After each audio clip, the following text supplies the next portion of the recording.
Well, it's hard to ignore a story like this in Kenya, where this goes on basically every day.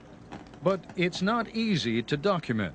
A woman in Nairobi introduced Stephanie to a local tribe planning a ceremony.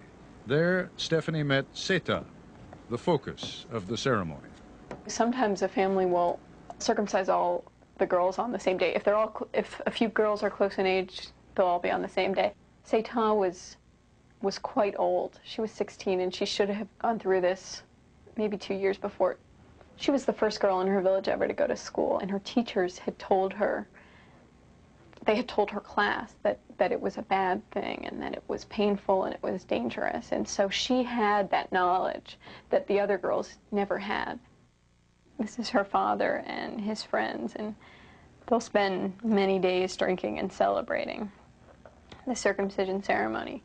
Because when people come to celebrate, they'll bring gifts for her or for her family. And then just when the sun is setting, she'll have her head shaved by one of her father's wives to symbolize the shedding of her girlhood.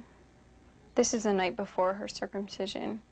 Hundreds of girls will come from the villages around there. They'll spread her with red ochre, and they'll try to calm her fears about what's going to happen. They'll tell her it doesn't hurt and that she'll be beautiful and she'll be a woman and she should not fear what will happen to her the next day. I had seen it before, and every time I saw it again, I thought I wouldn't be able to sit through this. You know, it's a feeling like there's nothing I can do to stop this, but I don't want to see it again.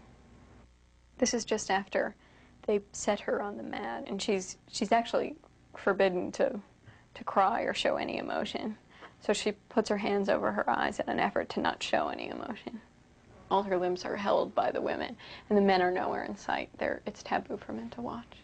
This tribe, the Samburu, they're the most common type of genital mutilation is a clitoridectomy and excision, which is a cutting off of the labia minora and parts of the labia majora.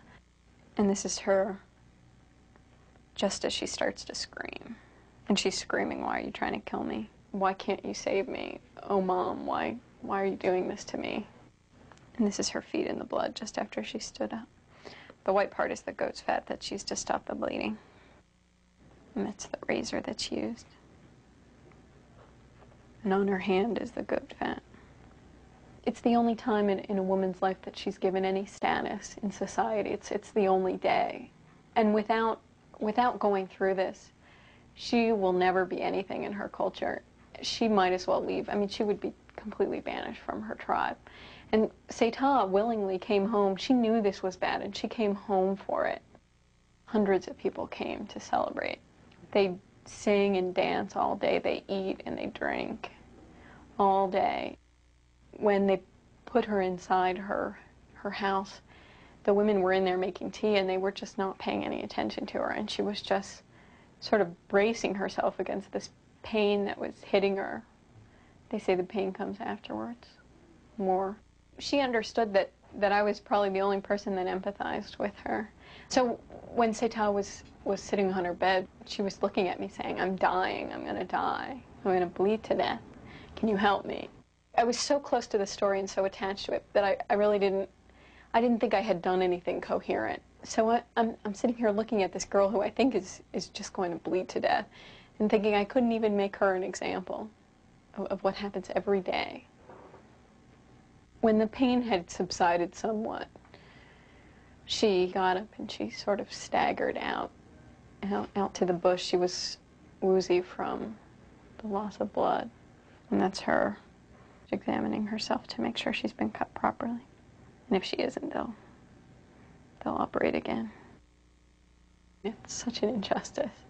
It's so brutal. It's something you can't even think about.